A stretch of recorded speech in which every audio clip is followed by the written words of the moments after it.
Welcome to the Business Profit Academy monthly coaching call.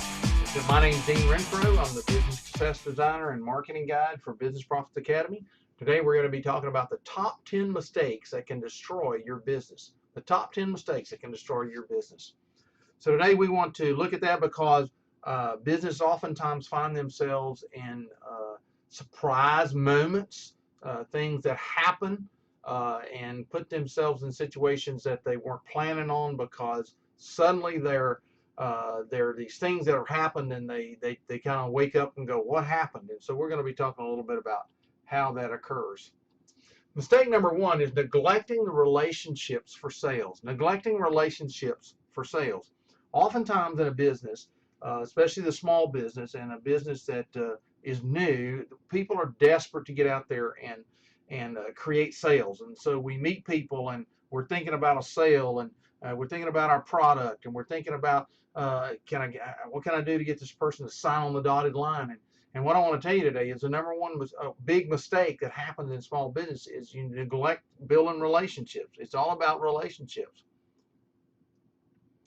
From the moment you meet a customer or a customer encounters your business or your product or your website or your business card or your some kind of promotional material, you need to be holding off on sales and instead focus on building a relationship. It's more important that you connect to a relationship. Look, interact with them, create a bond with them, invest in them, invest some time, invest some energy, some words, some listening, some caring, some information gathering time, some exposure moments.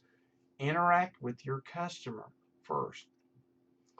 Think in terms of how you can help the customer. That is, give value to them. What can I do to help this customer? Maybe it's listen. Maybe it's taking some time to really find out what they're searching for. Maybe it's finding out about who they are so that you can really help your customer. Value-added marketing is one of the most powerful marketing strategies that you can employ for your business. And then easing off on sales means they may not buy anything today or even tomorrow. But if you build a good relationship, they eventually will buy from you and they'll stick with you. Basically, you need to look at it this way. You can make a sale today and have a customer for today, or you can get a customer today and have sales for a lifetime. Mistake number one, neglecting the relationships for sales.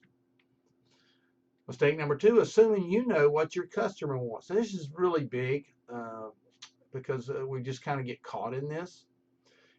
When you assume, you make an ass out of you and me. That is, out of the customer and out of yourself. It's just, assumptions are really dangerous. They're just difficult. They're just the wrong thing to do. Look, in both online and offline businesses, when you assume, you get out of touch with your market. When you're making assumptions, when you don't do the hard work and do research and investigation and conversation, and making assumptions, you're out of touch with the market. You're going to miss what they're really wanting to buy from you, really wanting from you, what services they're really looking for.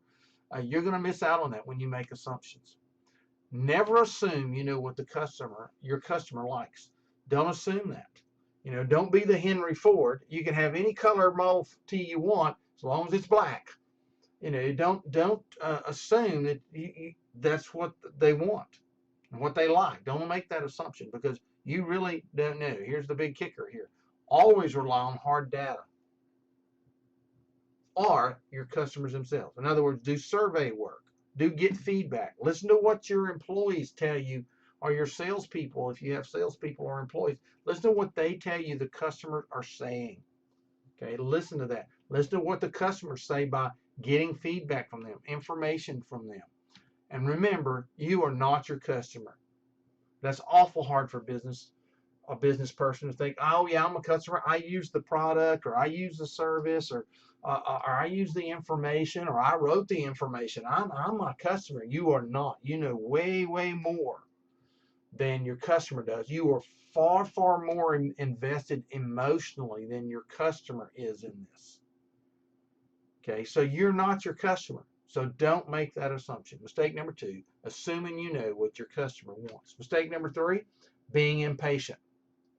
Look, when you're starting out in business, it's normal for a business to make little or no money for its first few years of operation. It doesn't matter if the timing seems right and there's a wave of this going on and a wave of that. You got to get in the market now, or you got to do this now and do this now, and we're going to make boatloads of money. You just have to learn to be patient. Most businesses don't make money the first few years of operation. You just got to be willing to live with that and struggle through that and get through that, and not push things and not get desperate. Look, be patient when planning your business. Give it the time it needs to grow and become profitable. Don't take shortcuts. Don't try to jump the curb and get over here and go over there and be over here. You get distracted and you lose your way, and eventually you wind up not being able to be profitable at all because you didn't give yourself time. Listen, a customer can smell desperation. Know that a customer will buy when they're ready to buy. So don't be desperate to make a sale. Expose your customer, educate your customer, empower your customer, and they'll buy when they're ready to buy. That's what you need to know. More important, you need to foster the relationship with them.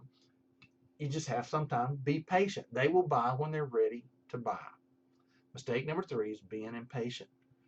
Mistake number 4, not backing up. This is more of a practical thing here, but look, you need to create a system for backing up data that includes routinely backing up all the data and storing it. Your customer records, your financial records, your procedures, your sales records. Everything needs to be backed up periodically, and that's just important because something can happen. Include procedures for what to do if data's lost. I mean, have something written out. Here's what we're going to do. Here's how we're going to handle it.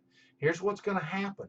And define who has access to the backup data. In other words, if there's more you people involved than you, whether you have assistants or you have outside hired contractors that help you, or it's your wife or your kids or your brother or your sister or your aunt or somebody else, or even just an employee, define who has access to that backed up data so something can happen if you lose it, because very possible you can. And then consider using cloud services as well as a physical backup, and then back up your data in more than one place. So you may have a hard copy, you may have a cloud copy, you may have a digital copy, you may have a physical copy of it. It's that you put in on a piece of paper. Hey, paper's not dead. So mistake number 4 is not backing up. Can really destroy your business if something goes wrong and you have to have all that information. Number 5, underestimating costs. When estimating costs for expenses that aren't fixed, such as rent and salaries, pad your estimation because things usually cost more than they're expected. It just happens. It goes that way. You maybe have to hire an extra person to help you do something that you weren't planning on. Rent goes up for some reason, or you grow and you have to move into another facility, another office or whatever, and you didn't plan for that in your budget. Be sure that you don't underestimate costs, especially in the area of expenses that aren't fixed. Then for advertising and marketing expenses, get your estimate together, then double it. Double it for 2 reasons. Number 1, it's probably going to cost you more than you think, because most business people aren't marketers and they have no clue what it really costs, and they try to do it on the cheap. And then when they do it on the cheap, they wind up having to do it more than once, and that costs them twice, and that kind of thing. Number 2, if your business takes off and grows, the engine that's going to probably be fueling it the most is your marketing budget. And when you run out of money, you run out of marketing, you run out of customers. You can only go as far as your money going to take you. So get your guesstimate together and then double what you think it's going to be. Okay. Then for legal and license expenses, triple it. You may not. This whole process here is can be really like, oh man, but it may not cost as much as you think it does right now, but at least you're covered if something exceeds the expectation. Somebody sues you. You have to sue somebody. Somebody doesn't pay you, and you have to go after your money. Something breaks, and you have to, you have to get it repaired. Licensing expenses. Just say you license something and your business grows, and now you have to have more than one license to do what you're doing. So be sure to triple that cost, because mistake number 5 is underestimating cost. It can get your business in trouble really fast. Number 6, not asking for help. A lot of people are just afraid to ask for help when they need it. They don't want to impose on someone. They're not quite sure. They don't know if they can trust somebody or whatever. But you have to realize you can't know or run every aspect of your business. You can't be legal and accounting and HR and the engineer and the web person and the salesperson and the owner and the bookkeeper. And the psychologist, and you just can't be all those things and do well. You spend more time working in your business than on your business, and you need to get yourself in a place where you're working on it, not in it. So you need to get help. You need to ask for help. Go make a list of people you need. It'd probably be a good idea if you made a list of the top 10 people you need to know about for your business now, and start building relationships with them. That's one of the great things about LinkedIn, is that it's a great place for you to figure out who you need and start looking for them. And so get comfortable reaching out to people that can help you. The trust factor on LinkedIn is huge. It's high. I mean, it's like if somebody gives you a recommendation, or you check somebody out and you can see a lot of things about them and check some things on them, is huge factor of helping you recruit people. Plus, you can reach out to them and have a conversation. You can ask other people about, do they know someone who, and get good feedback and trust that feedback. So mistake number 6 is not asking for help. You need to have a team approach, a team mindset, even if it's a volunteer team, even if it's a collection of people that you can just bounce things off of, or go to people for moments of expertise. But you need to reach out and ask for help. Mistake number 7, not addressing negative feedback. If you get a negative comment on social media or elsewhere online or offline, respond on it quickly. Do not let it lie. Take care of it. It's not going to go away. It happened for a reason. What I found out is most negative feedback has a base of truth in it. That is the perception of a customer, perception of a client, the perception of someone else. They saw something and they perceived it as to be the way that it is. So most of the time, most negative feedback has a basis of truth. Find out what the real issue is. Don't let it sit there unaddressed for a long period of time where other people can see it, or talk about it, or expose it more and more, and make something out of something that's not there. Deal with it as quickly as possible. I'm telling you, address the problem. Try to find ways you can either correct the person and their perception of what they think they saw, or what their expectation factor was. I mean, if you create unreal expectations, if you under-deliver and over-promise, you're going to have negative feedback. You want to try to always strive to under-promise and over-deliver, so that people are like, wow, I got more than I bargained for. Also, if you can make an unsatisfied customer happy by doing something, or giving something away, or providing something, then do that. But don't always be addressing negative feedback. Mistake number 7 that can crush a business is not doing that. You want to always be doing that if you can. Mistake number 8, inefficient time management. Time management is important to your business as any other kind of plan. Look, everybody's got 24 hours a day. Learn how to deal with your stuff and not use a bunch of time and waste a bunch of time along the way. You have to, just like planning your business operation, you need to sit down and create a time management plan to help you get everything done. Now, you may be somebody that needs to block off a length of time, and you do things in blocks.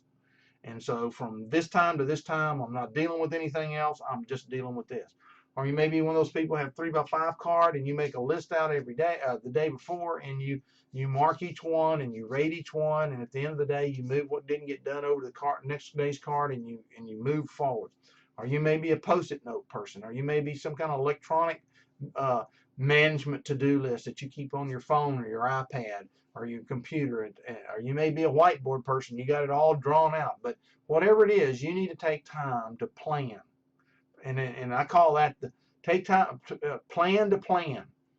So I encourage people to take an hour for the week, and a day for the month, and a week for the year, and figure out how to plan what's going on in your business. You'll be glad you did. Inefficient time management is a big business killer. Number 9, here we are with negativity. Now, this negativity I'm talking about has to do with you, where the buck stops right here. This person that owns the business, the CEO, the chief of this thing. This is the person we're talking to. You have to keep a positive attitude when things go bad. Things are going to go bad. Things are going to go wrong. Things are going to have a hiccup. People aren't going to show up for work. Products aren't going to arrive on time. People are going to have a bad experience. People are going to say something, but you have to have a positive attitude even when things go wrong. You need to find a way to stay positive, because it's kind of an armor that protects you from all the daily frustrations that happen.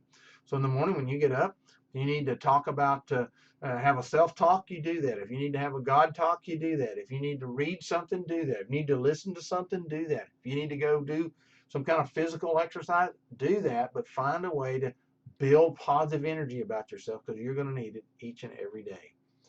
One way to practice positivity is to reframe negative thoughts and statements into positive ones. We program ourselves over a period of time. Our brain is programmed by the way we think.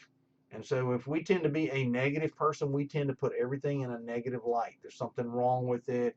There's a bad motive. There's somebody this, somebody that. There's something this, something that. First thing you know, we look at things with negativity, and we create negative experiences by that. And so you need to learn how to reframe things. We'll be talking in another presentation, another coaching call coming up on this very concept. But learn how to practice positivity. And then big number 10, negative life balance. And what I mean by that is you need to make sure that you're doing something outside of your work that you enjoy, so that your life is not consumed by your business and your job. Look, if you're so busy working in your business that you can't work on your business, then you're going to get consumed by this. If you don't have an outlet for yourself, for just getting away from the grind of your job, of your business, you're going to get out of balance really quick. And we'll be talking about this in another coaching call too, but there's different personalities have different ways of getting outside of themselves. That is winding down, whatever you want to call it. Now, and so you just need to find something outside of your work that you enjoy. Even if you're one of those people like me who really enjoy working, who get a lot of self-worth from working. I love to work. That's just the way I'm wired. But that's a big thing, going to be a big thing for you, that you get something outside of your work, some kind of activity that you enjoy, so you're not consumed. Get your mind off your job. Okay? If you're especially busy with work, you need to schedule time to spend with friends and family, or doing activities you enjoy. So, you may have to go into a spell where you're working really a lot, but you need to plan on each side of that some time away from it. Okay? You need to plan some time away from it. You need to learn how your body works mentally and emotionally and physically, so that you know how far you can go and how long you can go before you have to back off and refresh yourself and recharge your batteries. It does you no good to grind yourself into the ground. It's not going to do your business any good. So, neglecting life balance is number 10. So we kind of come to the end of the coaching call. Just to bring up a couple of things for you. You want more survival tips? That's great. That's awesome. You see, you've come this far through this whole process here, and brought yourself to here, and I just want to commend you for being on the coaching call today. You're a perfect fit as a business owner for the opportunity that we have with survival tips, because we have 100 of them that will help you grow your business and avert disaster if you're carrying these things out as much as possible. Look, things are going to happen. Disasters, we're going to face it. But if you've got some kind of guide, and remember talking about this procedure and process, if you've got some kind of framework to work on, it's going to help your business. We have that. And if you'd like to know more about that, learn how your business can survive and thrive no matter what life throws at you, what I want to do is I want to encourage you to go to http://nosuccessnocharge.com/biz tips. No success, no charge, all one word, .com/biz tips, BIZTIPS. There you can sign up for our 100 survival tip manual. It spells out things from all kind of directions about all kinds of things, and can really help you with getting a framework built for surviving no matter what happens at you. Again, nosuccessnocharge.com/biz tips. Hey, thanks for being with us in the coaching call today. We look forward to talking to you soon in the next coaching call here at Business Profits Academy. Again, my name's Dean Renfro. I'm the Business Success Designer and Marketing Guide here at Business Profits Academy. We'll talk to you next time.